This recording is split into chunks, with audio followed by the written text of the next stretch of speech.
وتفصيلا لكل شيء وهدى ورحمة لعلهم بلقاء ربهم يؤمنون. وهذا كتاب أنزلناه مبارك فاتبعوه واتقوا لعلكم ترحمون. أن تقولوا إنما أنزل الكتاب على طائفتين من قبلنا وإن كنا عن دراستهم لغافلين. صدق الله العظيم. ترجمہ.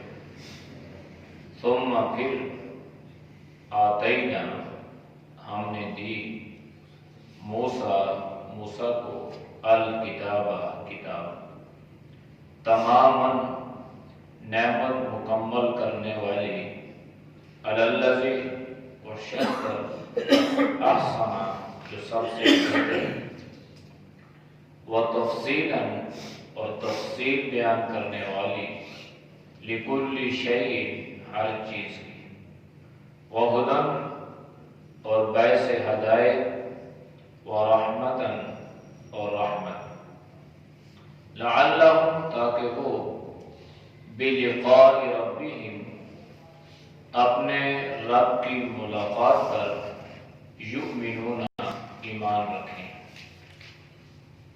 وہذا کتاب اور یہ کتاب ہے انزلناہ ہم نے اس کو نازل کیا مبارک برکت والی ہے فاتبعوہ پس اس کی پیروی کرو واتقوا اور ڈرتے رہو لعلکم ترحمون تاکہ تم پر رحم کیا جائے. ان کے نہ تقولو تم کہو انما بے شک جو انزل الکتاب اتاری گئی کتاب علی طائفتین دو گروہوں پر من قبلنا ہم سے پہلے وَإِن كُنَّا اور بے شک تھے ہم عن دراستہم اس کے پڑھنے پڑھانے سے لغافلین البتہ بے خبر. آیات کا ماقبل آیات کے ساتھ ربط اور تعلق یہ ہے ماقبل آیات میں اللہ نے تاکیداً چند باتوں کی وصیت فرمائی. ان میں کچھ کام کرنے کے تھے اور کچھ کاموں سے منع کیا گیا. اوامر اور نہیات یعنی امر بھی تھا حکم اور نہیں بھی تھا منع کرنا. اس کے بعد پھر جب یہ ساری چیزیں بیان ہو چکی اور سارے احکامات بیان ہو چکے اللہ نے بار بار تاکید فرمائی. پھر اللہ نے فرمایا یہ ہے صراط مستقیم. تو اصل جو صراط مستقیم ہے چونکہ یہ جو باتیں آپ نے پیچھے وصیت نامے کے طور پہ پڑھی ہیں اس میں عبادات کا ذکر نہیں ہے، نہ اس میں نماز کا ذکر ہے، نہ اس میں روزے کا ذکر ہے، نہ اس میں حج کا ذکر ہے، بلکہ ان میں وصیت جو یہ وصیت کی گئی ہے اس میں معاملات کا ذکر ہے اور معاملات کا جو تعلق ہوتا ہے وہ حقوق العباد کے ساتھ ہوتا ہے.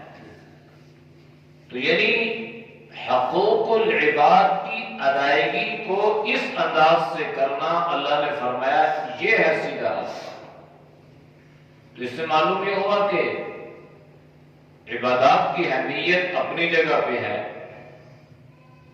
لیکن معاملات کو نظر انداز کرنا یہ بھی بہت بڑی جہالت اور بے وقوفی ہے. اور یہ ہم مسلمانوں میں یہ المیہ ہے کہ ایک طرف عبادات پہ بہت زور ہوگا تو دوسری طرف معاملات میں بہت کمزوری ہوگی. تو یہ جتنے بھی چیزیں اللہ نے بیان کی ہیں ان میں اللہ نے معاملات کا ذکر فرمایا اور پھر اللہ نے فرمایا کہ یہ اصل راستہ ہے، اس کی اتباع کرنی ہے. جب یہ ساری چیزیں بیان ہوئی تو چونکہ مشرکین مکہ کے جو باطل نظریات اور عقائد تھے تو اللہ نے ان کی تردید فرمائی تھی کہ جو انہوں نے اپنی مرضی سے حلال اور حرام کا انتخاب کر لیا تھا.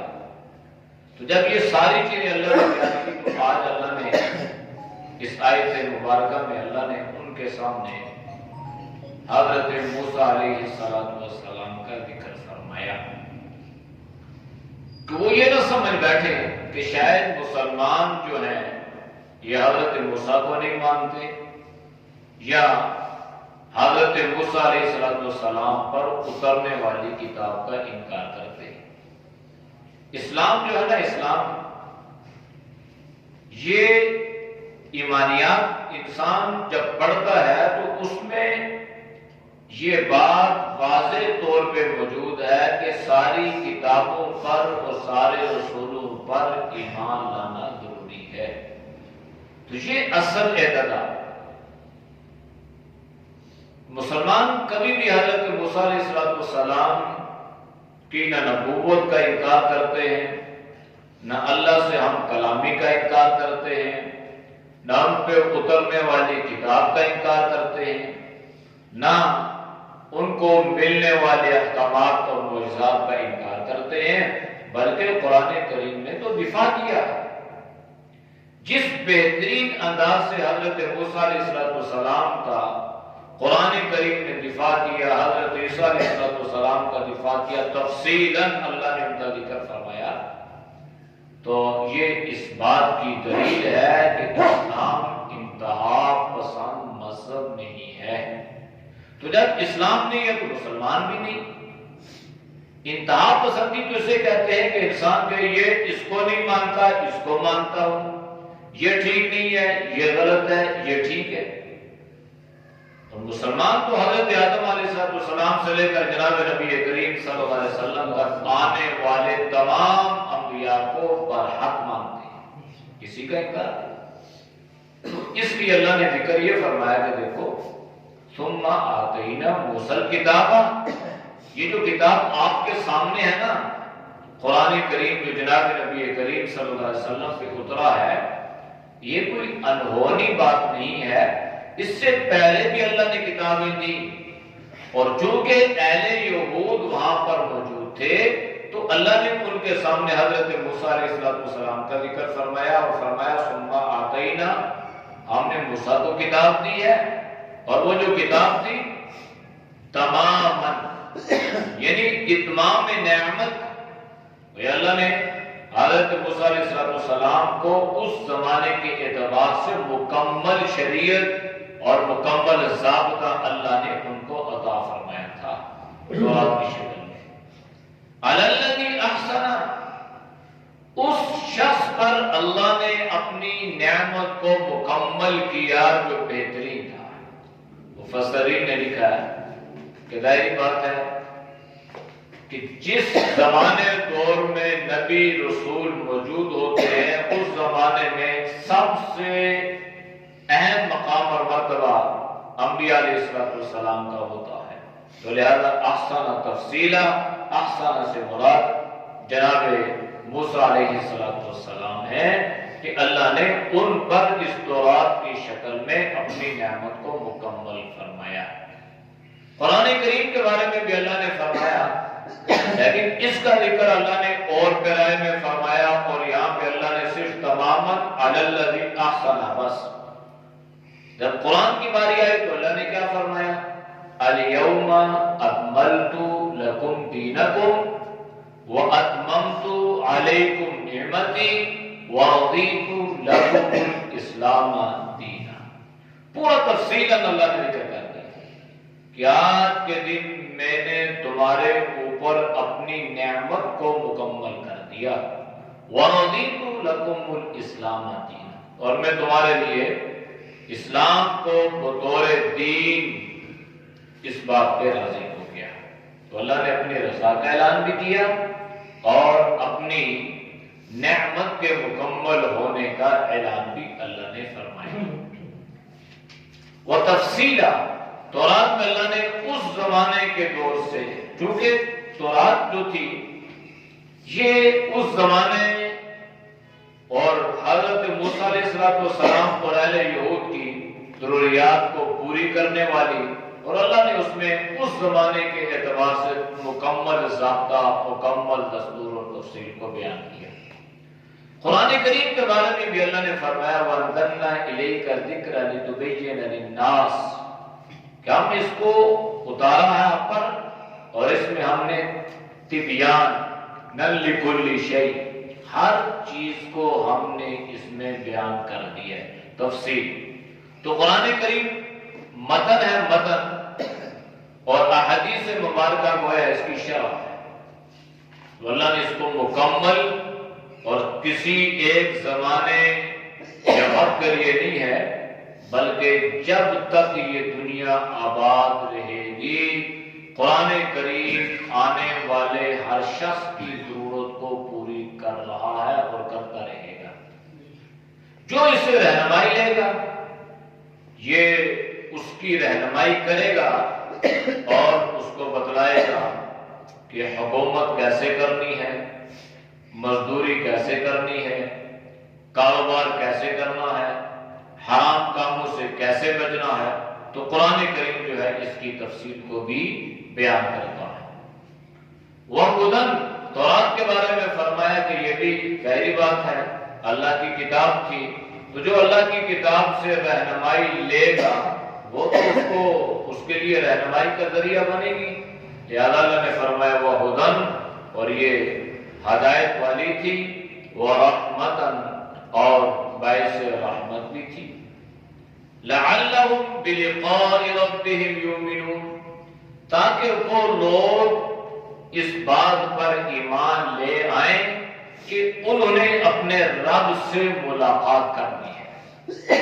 یہ جو نقطہ ہے نا، یہ بڑا بنیادی نقطہ ہے کہ جب انسان کے دل میں یہ چیز پیدا ہو جائے کہ ایک وقت آئے گا کہ ہم اللہ کی عدالت کے کٹہرے میں کھڑے ہوں گے، اور فرداً قرآن کریم نے بتلایا کہ اللہ کے پاس جا رہے ہوں گے اور اللہ کی عدالت کا گویا کٹہرا ہوگا، میزان عدل قائم ہوگا، انصاف کا ترازو اللہ قائم فرمائیں گے، لا ظلم اليوم کا دن ہوگا، لمن الملک اليوم کی صدائیں ہوں گی، اور اللہ پھر وہاں پہ ثم لا تسألن یومئذ عن النعیم، کہ اللہ ایک ایک نعمت کا سوال کر رہا ہوگا۔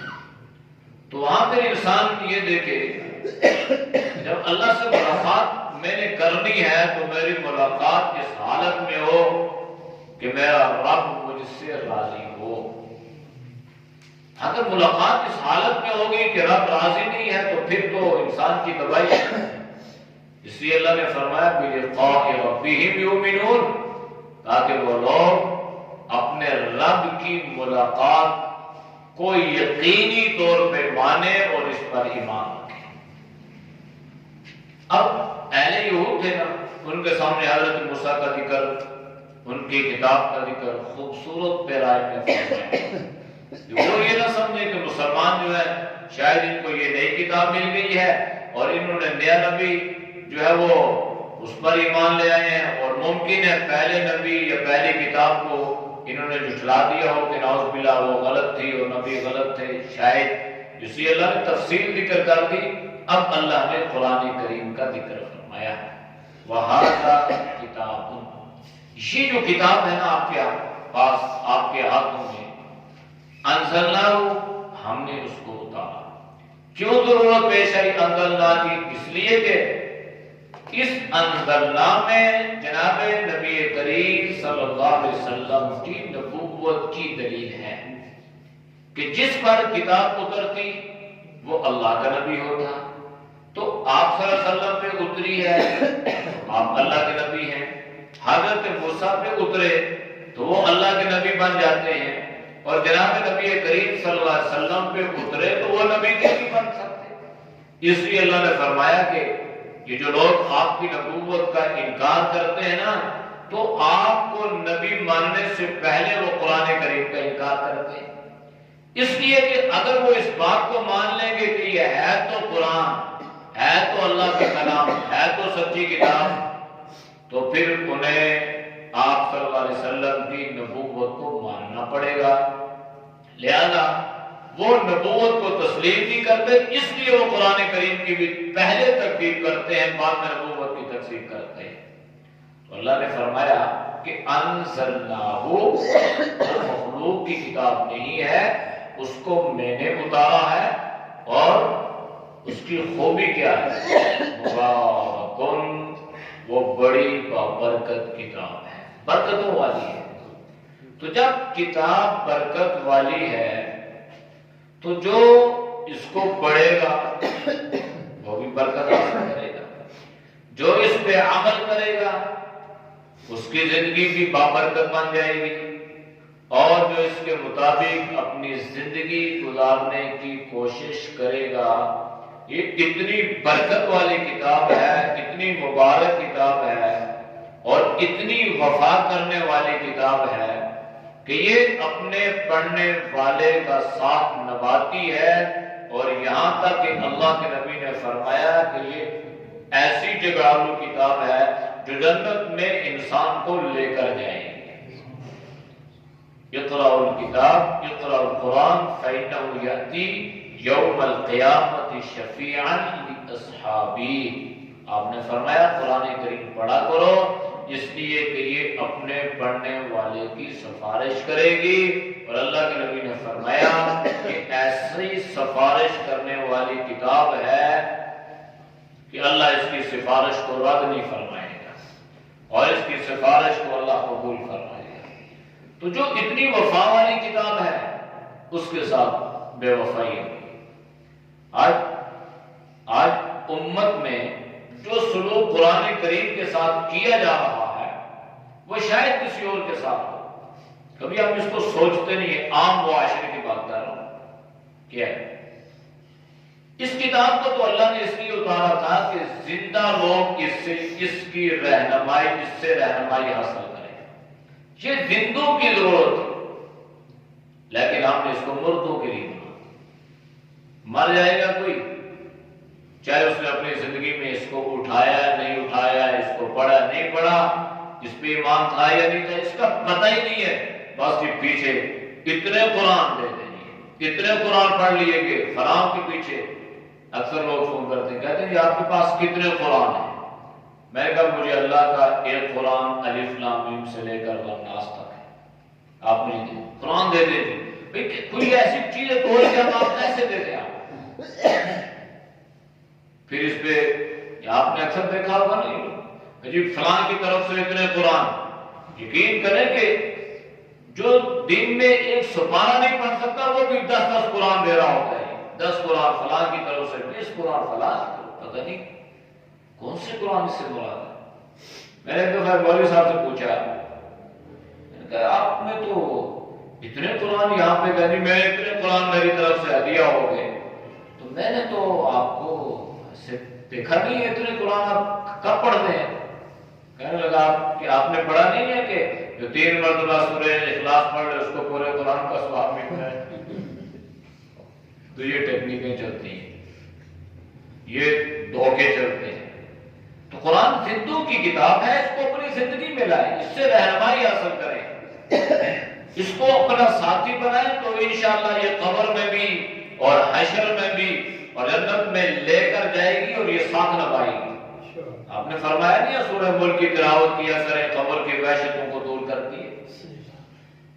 تو یہ وفا والی کتاب، یہ برکتوں والی کتاب، اس کو اپنی ضرورت بنائیں. فَاتَّبِعُوا، بس یہ جو اللہ نے کتاب دی ہے نا، اس کتاب کا اصل مقصد یہ ہے کہ اس کی اتباع کرو، بس یہ اس کی تعلیم کے اغراض و مقاصد، یعنی یہ سمجھو کہ الف لام میم سے لے کر والناس تک قرآن کریم کا جو نچوڑ ہے وہ فتح بھی ہوا، اصل ہے اتباع۔ اب اتباع تو آیا نہیں ہے۔ اچھا اکثر لوگ ایک اور بات بھی کہتے ہیں کہ قرآن پڑھنے کی ضرورت نہیں ہے، جتنا پڑھو گے اتنے تمہیں عمل کرنا پڑے گا اور اتنے اپنے آپ کو مشکل میں ڈالنے والے ہیں۔ پڑھو گے عمل کرنا پڑے گا۔ اب یہ شیطان بھائی پڑھو نہیں، بس 9 بجے 5 بجے 5 لہذا اس کے لیے آسان بات یہ کہ قرآن کی تعلیم نہ حاصل کرنے کی ضرورت ہے، نہ اس کو پڑھنے کی ضرورت ہے، نہ آگے سکھانے کی ضرورت ہے۔ یہ معاشرے سے نکل گیا قرآن۔ مولانا محمود الحسن رحمۃ اللہ علیہ اسیر مالٹا، وہ جب مالٹا کی جیل میں تھے تو وہ فرماتے ہیں کہ میں نے بہت غور کیا اس بات پر کہ مسلمان بجائے عروج پر جانے کے تنزلی کی طرف، زوال کی طرف، آخر اس کی کوئی وجہ تو ہوگی۔ آج مسلمان کیوں زوال پذیر ہے؟ اس کو ترقی یافتہ ہونا چاہیے تھا اس اعتبار سے۔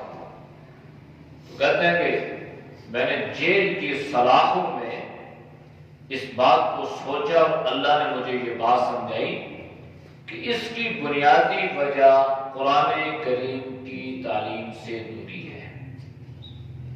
پھر وہ فرماتے ہیں کہ میں نے اللہ سے وعدہ کیا اگر اللہ تو نے مجھے زندگی دی اور مجھے تو نے رہائی عطا فرمائی تو میں قرآن کی خدمت کروں گا۔ کیا خدمت کروں گا؟ کہ قرآن کریم کو لفظاً اور معناً جو ہے اس کو پھیلاؤں گا۔ لفظاً یہ کہ ہمیں پڑھنا تو آئے نا،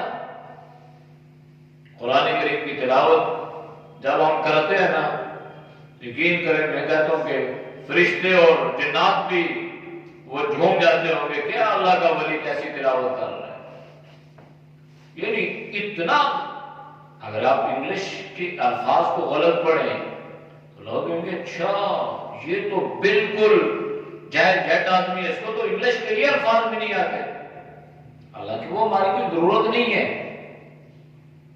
یہ تو ہم نے اپنے اوپر مسلط کر دیا نا کہ انگریزی کا ہونا ضروری ہے، ورنہ کئی ایسے ممالک آج بھی ہیں جو اس کو کوئی خاص لفٹ نہیں کرواتے، اس کو کوئی اہمیت نہیں دیتے۔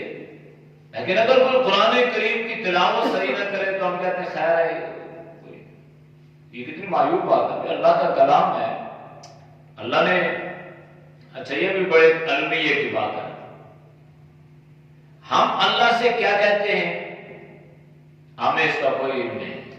نماز میں کھڑے ہوتے ہیں نا، ایاک نعبد و ایاک نستعین، میں کیا اللہ سے کہہ رہا ہوں مجھے اس کا علم نہیں ہے، اور ایاک نعبد و ایاک نستعین اللہ مجھ سے کیا کہہ رہا ہے مجھے اس کا بھی علم نہیں ہے۔ پرانے زمانے میں خط تھے نا، ڈاکی آتے تھے خطوط والا، تو گاؤں کے لوگ جس کو تو وہ جو گاؤں میں 2 آدمی ہوتے تھے پڑھنے یا عورتیں جو، وہ سارے اس کے پاس جاتے تھے پڑھانے کے لیے، بھائی یہ خط آیا ہے یہ ہمیں پڑھ کے سنا، تو پڑھ کے سنا جی یہ لکھا ہے، پھر اس کو سنا، بھائی اللہ کا ایک لیٹر ہے ہماری طرف، اللہ کا میسج ہے ہماری طرف، اب اللہ نے کیا کیا ہے یہ کوئی پتہ نہیں ہے، نہ ہم پتہ لگانے کی کوشش کرتے ہیں بس۔ اور میں اللہ سے کیا کہہ رہا ہوں، کیا وعدہ اللہ سے کر رہا ہوں پتہ ہی نہیں۔ یہی تو وجہ جو آج ہمارے عقائد اور نظریات ڈگماڈول، بالکل کوئی مضبوطی نہیں ہے، کوئی استقامت نہیں ہے، جدھر ہوا کا جھونکا آتا ہے ادھر ہی چل پڑتے ہیں۔ تو یہ وجہ یہ ہے کہ ہم نے فَاتَّبِعُوهُ قرآن کی اتباع کو چھوڑ دیا۔ وَاتَّقُوا، قرآن کریم کی جب اتباع ہوگی تو اس صورت میں اللہ جو چیز عطا فرمائے گا وہ ہوگا تقوی۔ تقوی کے 2 معنی ہیں، ایک ہے گناہوں سے بچنا، تقوی کا معنی ہے بچنا بھی اور تقوی کا معنی ڈرنا بھی، دونوں ذکر اللہ نے قرآن میں فرمائے۔ تو جب ہم قرآن کی صحیح معنوں میں اتباع کریں گے تو اس صورت میں اللہ جو چیز ہمیں عطا فرمائے گا وہ ہوگا تقوی۔ ہم گناہوں سے نفرت کرنے والے بن جائیں گے اور اللہ سے ڈرنے والے بن جائیں گے۔ یہ 2 بنیادی چیزیں۔ گناہ کی نفرت، اللہ کا خوف. اور یہ کہاں پیدا ہوگا؟ یہ دل میں. اللہ کے نبی سے پوچھا تو آپ نے اشارہ کر کے فرمایا التقوی ہاہنا. تقوی یہاں اللہ کا خوف پیدا ہونا ہے دل میں. تو جب اللہ کا خوف پیدا ہوگا تو تیسری چیز جو اللہ ہمیں عطا کرے گا وہ کیا ہے؟ لعلکم ترحمون. پھر تمہارے اوپر اللہ کی رحمتوں کا نزول ہوگا. پھر اللہ کی رحمتیں آئیں گی. جب اللہ کی رحمتیں آئیں گی تو بے برکتیاں ختم ہو جائے گی، نوستیں ختم ہو جائیں گی، انتشار ختم ہو جائے گا، بے حیائی رحمت جو آ رہی ہے وہ بھی اللہ کی رحمت آ رہی ہے. تو اللہ کی رحمت تو اپنا اثر دکھائے گی نا. تو اللہ کی رحمت سے پھر گھروں میں بھی برکتیں اور شیطانوں سے بھی حفاظت. یہ جو گھروں میں اونچ نیچ، لڑائی جھگڑے، بغض، حسد، کینہ، اس رحمت کے اثر سے اللہ ساری بیماریوں سے حفاظت فرمائے گا. یہ قرآن کریم ایک ایسی کتاب ہے، اتباع کریں گے اللہ تقوی نصیب فرمائے گا. جب ہم متقی بنیں گے تو اللہ پھر ہمارے اوپر اپنی رحمتوں کا نزول فرمائے گا. جس پہ اللہ کی رحمت کی بارش ہو وہ دنیا میں بھی کامیاب، آخرت میں بھی کامیاب.